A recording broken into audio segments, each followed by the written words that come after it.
What is crackin', folks?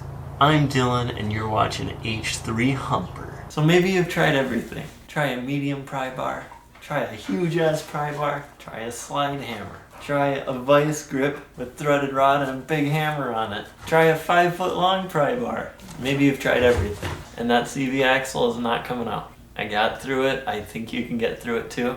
And I'm going to show you what I had to do to resolve the issue on my Hummer H3. Alright, so I was misled.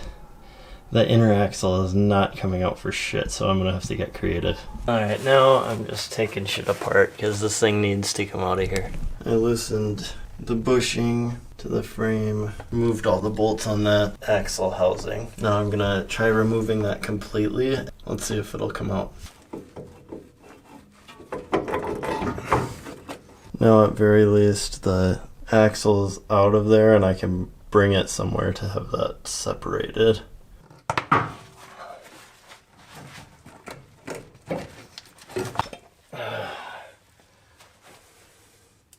Now I'm removing this little strap so I can take the boot off here and separate the outer sections of the axle. Then I'll just bring this section here to the machine shop and see if Paul can somehow work some magic to separate that inner axle.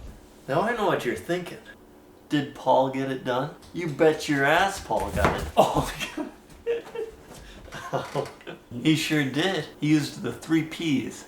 Pressure, patience, and penetrating oil. He got it out, separated it, and that was the solution to my problem. I had to disassemble the axle housing itself, bring that to someone with a press, they pressed it out, and this is a really involved way to get that CV axle out. If you're having the worst problems ever, I recommend trying this. Thanks for watching, see you next time.